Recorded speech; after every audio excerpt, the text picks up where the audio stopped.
The United Kingdom, once a global economic powerhouse, now finds itself mired in a crisis of unprecedented proportions. In recent years, signs of economic decline have become increasingly evident, with sluggish growth, high inflation, rising unemployment, and mounting debt levels plaguing the nation.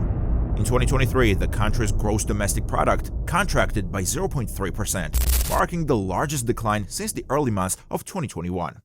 But when did this all start? The journey began in the late 1970s, a time of significant change for the United Kingdom's economy. It was an era when the UK, once a leading industrial nation, began to see the high point of its industrial capacity wane. The country was on the cusp of a dramatic shift, transitioning from a manufacturing powerhouse to a service-based economy. This period was not without its challenges. The United Kingdom grappled with rising unemployment rates as job opportunities in traditional industries began to dwindle. Economic crisis added to the turbulence, shaking the very foundations of the country's economic structure. The United Kingdom was entering a new phase, one that would redefine its economic identity. The manufacturing plants and factories that once hummed with activity started to go quiet, replaced by the buzz of the service sector. The financial services industry in London, in particular, began its ascent, emerging as a vital component of the UK's new economic paradigm. As the era of deindustrialization set in, the UK was poised for a significant transformation in its economic landscape. With the dawn of the 1980s, the UK saw the emergence of Margaret Thatcher's Conservative government and with it, a wave of economic reforms. A seismic shift was about to occur, embodying a laissez-faire approach to the economy that would shape the nation for decades to come. The 1980s marked the onset of a new era of neoliberal economics, characterized by privatization, tax cuts, trade union reforms, and deregulated markets.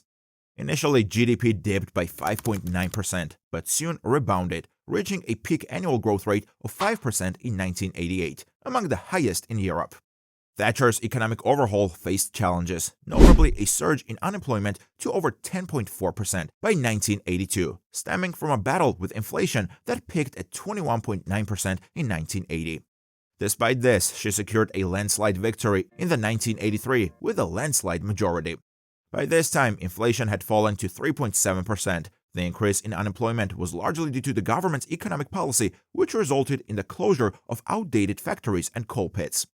Manufacturing jobs in England and Wales declined from around 38% in 1961 to around 22% in 1981. In late 1990s, UK was hit by another recession, leading to a 6% economic contraction and unemployment peaking at nearly 10.7% by 1993. 3 years later, the inflation plummeted from 10.7% to 1.3%. But despite this economic ups and downs, real wages steadily increased by approximately 2% annually until 1997. However, the income gap widened and social inequality became a pressing concern. The Thatcher era was a time of significant change, leading to both growth and challenges for the UK's economy.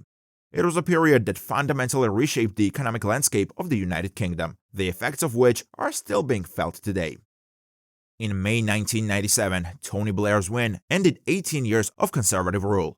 The Labour Party inherited a robust economy, marked by low inflation, declining unemployment, and a surplus in the current account. Embracing the third way, a blend of socialist and capitalist policies known as New Labour, the government continued neoliberal economic strategies while supporting a robust welfare state. Under Blair's tenure, there were 40 consecutive quarters of economic growth until the second quarter of 2008.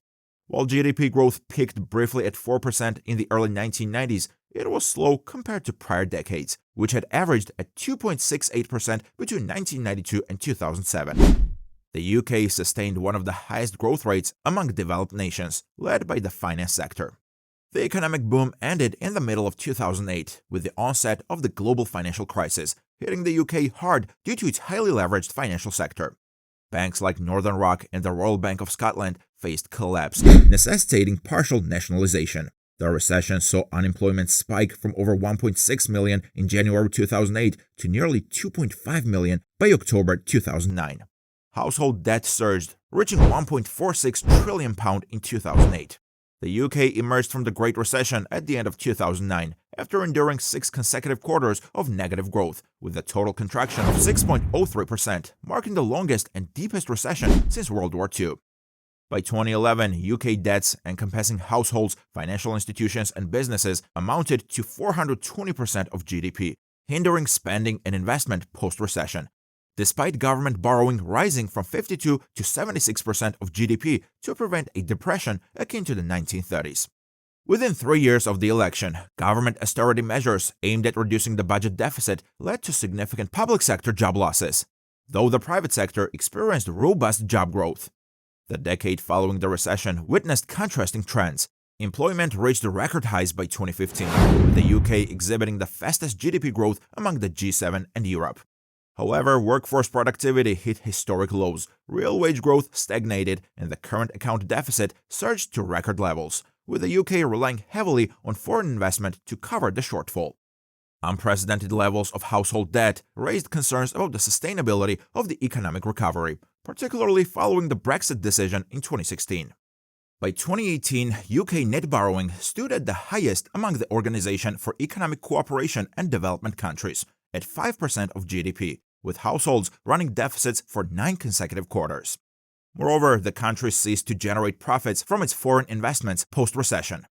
In 2020, the world was hit by COVID-19. The UK, responding to the pandemic, imposed temporary bans on non-essential businesses and travel, while the Bank of England slashed interest rates to 0.1%. First half of 2020 saw a staggering 22.6% GDP contraction, the deepest recession in UK history and surpassing all G7 and European peers. In 2021, consumer price inflation surged due to increased energy and transport costs, reaching nearly 11%. Over the first 9 months of 2022, the Bank of England gradually raised the base rate to 2.25%, mirroring global trends of the highest inflation rates in 4 decades, exacerbated by the pandemic and Russia's invasion of Ukraine. By September 2022, the UK faced the highest domestic electricity prices and gas prices in Europe, contributing to a mounting cost of living crisis. In October 2022, the food price inflation surged to 6.2%, gas prices soared by 130%, and electricity prices by 66%. Fast forward to 2023, the United Kingdom, one of the world's largest economies, entered a technical recession. The country's gross domestic product contracted by 0.3%, marking the largest decline since the early months of 2021. However, the service sector, particularly the financial services industry in London, continued to reign supreme, accounted for 81% of total UK economic output and 83% of employment in October to December 2023. After the economic turbulence experienced in the final quarter of 2023, January of 2024 brought a glimmer of hope. An uptick in the UK's gross domestic product was recorded with an increase of 0.2%, largely fueled by a surge in high street and online spending. The UK's economy presents a complex picture. Once the world's 6th largest by nominal GDP, the economy today is navigating a labyrinth of challenges and opportunities. Yet the shadows of history loom large. The legacy of deindustrialization and the economic reforms of the Thatcher era are still felt today. The UK also faces a range of social and demographic challenges that pose significant obstacles to economic growth and stability. An aging population, coupled with low birth rates and declining European Union citizens migrating to the UK, threatens to strain the country's welfare system and undermine its long-term fiscal sustainability. Moreover, entrenched poverty and inequality have eroded social cohesion and contributed to rising crime rates, further undermining the UK's attractiveness as a place to live and do business.